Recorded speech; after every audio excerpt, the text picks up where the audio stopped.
Good day. Glad to have you along as we continue to talk about solving inequalities, and we're going to be focusing in this second video for section 1.6 on solving compound inequalities. I introduced you a little bit to what compound inequalities were in the previous video, and now we're going to specifically focus on solving those inequalities and graphing their solutions on a real number line.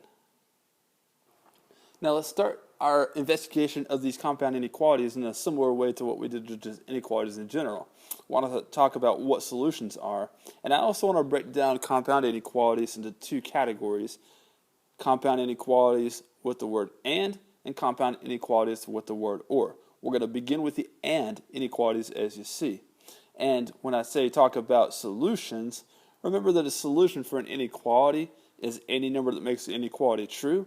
Well, when we're talking about compound inequalities involving the word and, in order for a number to be a solution for an and inequality, it has to be a number that makes both inequalities true at the same time. And there's not always those types of numbers. All right, now let's think this through. Can you think of a number that is both less than 10 and at the same time is greater than or equal to negative 12? Well, I hope so. 0, for instance, would be an example. Negative 3 would be an example. Anything that's smaller than 10 and at the same time is less than or equal to, or greater than or equal to negative 12 is going to be a solution here. All right. Solutions to and inequalities must make both inequalities true simultaneously. Well, let's go ahead and graph the solution sets for each of these things. And the reason I'm giving you 3 of these is because there's really 3 different pictures that you can get whenever you're graphing an and inequality. So let's look at the first one. Now first, remember to pay attention to your intervals. There were 2 boundary numbers that we had to concentrate on here, 10 and negative 12. And so in order to fit those both on this number line, I couldn't just go by ones. So I ended up going by 4, as you can see, 0, 4, 8, 12, 16, and so forth. And if that's 12 and that's 8, then 10 had to be halfway between them, and so forth. Okay, so in order to graph the solution set, we're trying to shade in all the numbers that are both less than 10 and greater than or equal to negative 12. Well, negative 12 is equal to negative 12 and it's less than 10, so it's shaded in because it is one of the solutions. All right, you knew to shade in the boundary number that was included, but just making sure you understand why that works with this compound inequality. All right, and where are the rest of the numbers? Well, we mentioned things like 0, negative 3, and so forth. It turns out the numbers between negative 12 and 10 are the ones that are less than 10, but greater than or equal to negative 12. So let's shade those in. All right, now another way we could have described that is we were looking at the numbers between negative 12 and 10, including negative 12, but not including 10. All right, by the way, most of the time whenever you see an and inequality that includes values between 2 boundary numbers, it won't be written using the word and. It'll be written as a compound inequality in least to greatest form that would look like this. Now, does that make sense? It's saying that negative 12 is no more than x, or in other words, x has to be at least as big as negative 12, so that matches that. And at the same time, it's saying the x has to be less than 10. So this compound inequality with the word and was able to be written in this least to greatest 3 expression inequality. All right, very good. Now let's look at the others. Here we have x is less than or equal to 0 and x is less than pi. All right, now one thing I want you to notice about this one is that both the inequality symbols are facing the same way. We're looking for numbers that are no more than 0 and are less than pi at the same time. Well, you know which numbers are no more than 0. That's going to be your like negative 1/2, negative 3. Any negative number is going to make this inequality true, correct? Well, which numbers are going to be less than pi? Well, any negative number would be less than pi as well. Some positive numbers would be, but the only numbers that would be less than or equal to 0 and less than pi at the same time turn out to be negative numbers. All right, now let me graph this and I'll try to explain that maybe a little more clearly if it was unclear. Here is the solution set for that compound inequality, and kind of here's the summary. Sometimes whenever you have an and inequality and both inequalities are facing the same way, it turns out that one of those inequalities kind of makes the other one irrelevant. If we're trying to show all the numbers that are less than pi and at the same time are less than or equal to 0, only the numbers that are less than or equal to 0 make both of those true. Don't all these numbers make both of those true? There are no positive numbers that make this inequality true, and so we can't shade anything else. This is it. So really, this inequality made this irrelevant since it was the word and between them. Okay, one more scenario that I want you to look at. We've seen the and inequality where you get a solution set that's between two boundary numbers. We've seen an and inequality where the solution set ends up just being one or the other of the original inequalities because the other one's made irrelevant. And now you're going to see the third scenario that you can get with these and inequalities. Now I've gone ahead and done a little graphing here so I can show you the explanation a little bit more clearly with this one. Alright, in this case, we do have the inequality symbols facing different directions, so we're not going to get that situation where one of these is made irrelevant. But let's think about this. Where are the numbers that are less than -5? Well, those would be numbers over here to the left of -5. Where are numbers that are greater than -1? Well, those would be numbers that are to the right side of -1. Is there any overlap between those two sets? No, there's not. In fact, you can't name a number that's less than -5 and at the same time is greater than -1 because none of these numbers over here are also over here, are they? So this happens on occasion where you get a and any compound inequality where there are no solutions. All right, so with your and inequalities, either you get a solution set between two boundary numbers, you get a solution set that's just to one side of one of the boundaries that you get and the other ones are irrelevant, or you get no solutions at all because it's impossible sometimes for a number to fit both of those qualifications at the same time, which was certainly the case with that third example. Now let's look at actually solving some and inequalities. Okay, so here it says solve the inequality, then graph the solution set. And I hope that you recognize this as an and inequality. This is kind of that first scenario that I showed you a moment ago. Now we could write this out into two separate inequalities with the word and, which I'm going to show you really quickly. Because what this compound inequality is showing me is that this quantity 8x plus 2 was greater than or equal to -6. All right? Or in other words, -6 was smaller than that quantity. And at the same time, that quantity 8x plus 2 was less than 2. So hopefully you see how this and this are equivalent to one another. All right. Now I want to talk briefly about how we're going to solve this compound inequality because truly I don't need you writing it out this way because we can solve it in this form. It's just that you may not have solved anything that had three expressions in it before. Now let's look at these two inequalities. In order to get x by itself in this one, really both of them, that's going to be my point, so I pointed at both of them, I would have to subtract 2 from both sides and then divide by 8.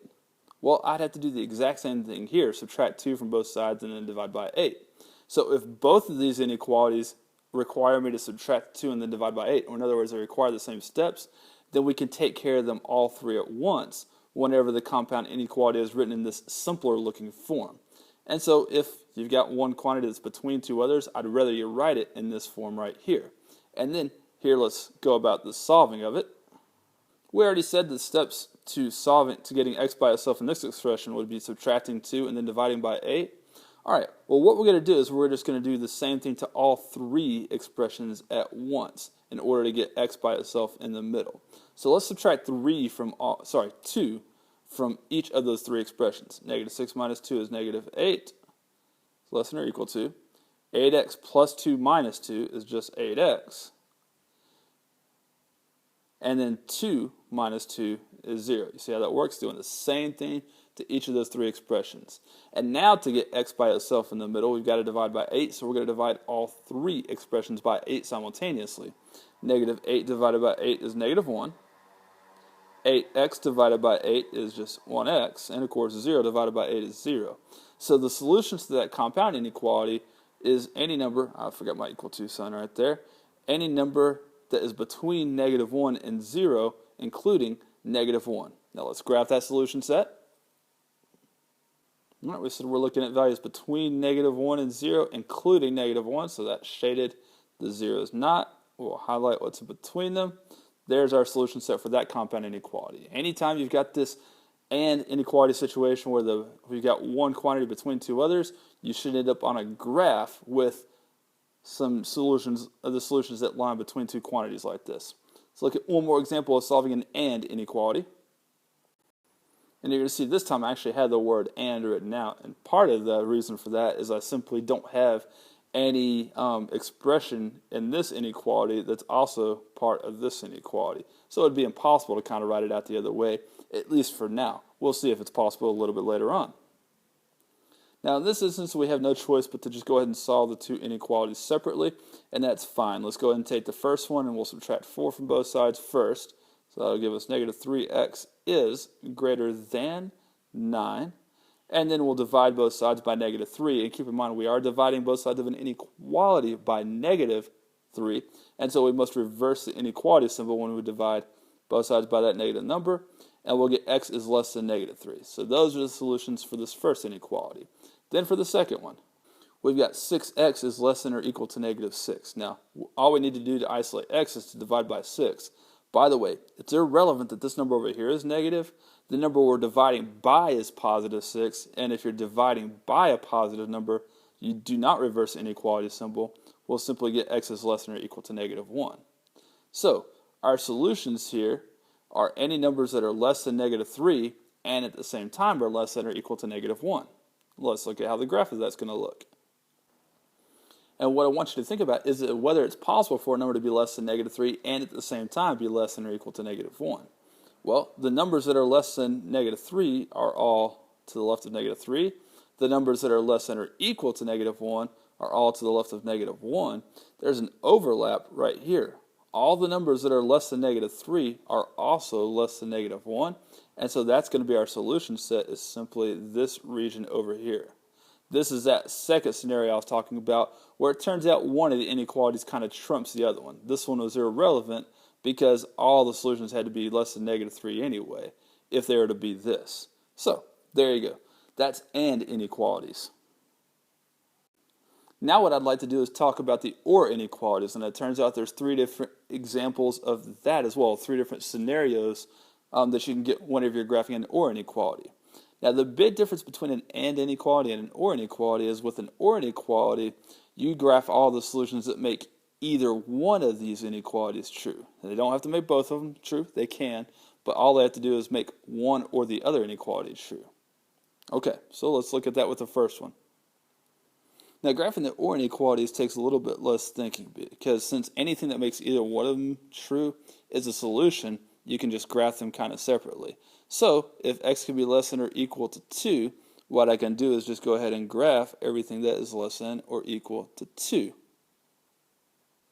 Now, all of those values make this first inequality true, and so they make the OR inequality true. Then we can go in and start including all the values that make the second inequality true. And it turns out in this case that we've already graphed those, haven't we? Because the numbers that are less than or equal to 0 are from here and on. Now, the fact that I've shaded through the circle means it's filled in already, even if it doesn't look as filled in as this one right there, it really is. So, with OR inequalities, one scenario can be that one of the inequalities kind of makes the other one irrelevant. If we were going to show numbers that were less than or equal to 2 or less than or equal to 0, all we had to do was shade the numbers that were less than or equal to 2, it looks like. All right, so that's one possibility for how these things can look. Let's look at the second one. And I tell you what, I'm realizing right now that this graph is going to give me the same scenario as the previous one, so let's just modify it slightly so we can change that up. Let's, instead of that being x is greater than 3/4, let's make that x is less than 3/4 real quick, okay? That's just supposed to be a less than. My apologies for making it look a little bit weird, but hopefully you've got that written down correctly now. So x is less than 3/4, or x is greater than or equal to 6. Now, as I said, with the OR inequalities, we can just take each inequality and graph them as they are. So x is less than 3/4, everything that makes that true is going to be a solution. So we can shade everything to the left of 3/4. That'll make this compound inequality true. And then we can also just go ahead and shade all the things that make x is greater than or equal to 6 true. So that's going to include 6, of course. We'll fill that in. Well, I'll get that to work here in a second. And we're also going to shade everything to the right of 6 as such. And any of those numbers that you pick is one or the other. For instance, if you pick the number 8, does it make either one of these inequalities true? Yeah, because it makes the second one true.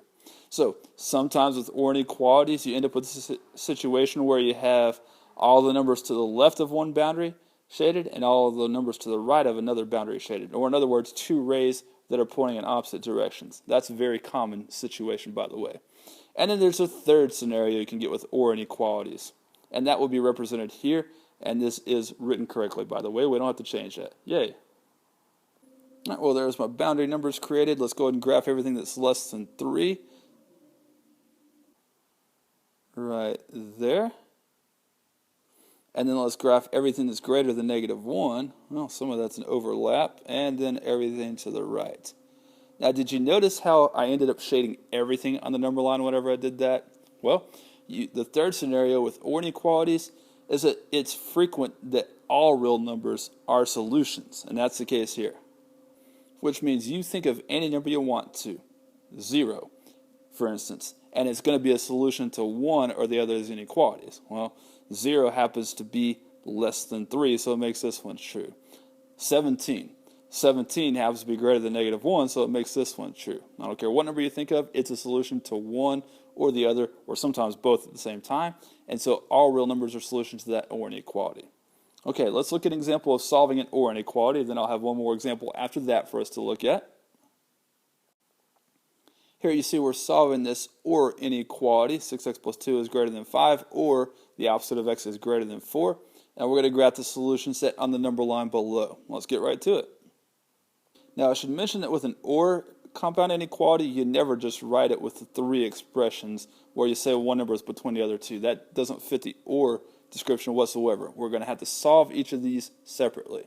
So 6x plus 2 is less than 5. That means greater than, is greater than 3. And then x is greater than 3/6. And of course 3/6 is the same thing as 1/2. There's one of our solutions. And the other solutions come from the solution of the opposite of x is greater than 4. Well, and if the opposite of x is greater than 4, we need to divide both sides by -1. And that'll give us that x is less than -4 because we had to reverse the inequality symbol there. Then we'll just graph both of those solution sets. Okay, so let's graph x is greater than 1/2. There's the 1/2. We're not going to shade that in because it's not included. And then we'll go ahead and shade everything into the right of that. And then x is less than -4, so we're not going to include the -4, but we are going to include everything to the left of that.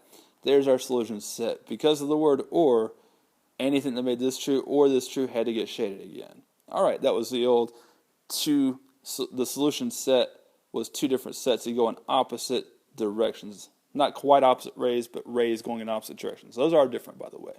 All right, excellent. One last skill, as I mentioned, that I want to teach to you here, and it's a very simple thing. Let's take a look. The last thing that I want to go over with you in this video is simply this. I want you to be able to look at the solution set on a number line for a compound inequality and write the compound inequality that matches that solution set. Now I'm going to need to give you some numbers here for this to be possible, so let me do so. That's a little bit better, and this is also a very simple skill for the most part. All right. Now you see the two different types of graphs. Here I've got a compound inequality where the solution set is two rays heading in opposite directions. And so think back to the scenarios we looked at. Is that going to be an and, or is it going to be an or inequality? And I hope you're telling me that it's going to be an or, because that's the only time you could get the two rays going opposite directions. And so then we just have to describe what is each of the individual inequalities that we have looked at here. This is numbers that are less than or equal to -2, since that's shaded in. So we could say that x is less than or equal to -2. And we already said this is going to be an or inequality, so we'll write the word or there. If you don't write that, you can't get this correct. And then here, we've got numbers that are larger than 3. We're not including 3 because that's not shaded in. But numbers that are larger than 3, so x is greater than 3.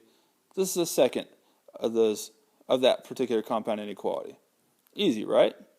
All right, and then in the next example, we've got a compound inequality where the solution set lies between two boundary numbers. And the only time you can get a solution set lying between two numbers is when it's an and inequality. So we already know this is an and actually we're not going to write the word and, because since all of these are between two numbers, all we have to do is say that the solution set lies between here and there. In other words, we can just write it like this. We can say negative 2 is less than or equal to, again it's shaded, some number x, and that number x is also less than 3. That's our inequality. Great. So now you ought to have a pretty good understanding of how compound inequalities work, whether they include the word or the word and. Appreciate your attention as always. Goodbye.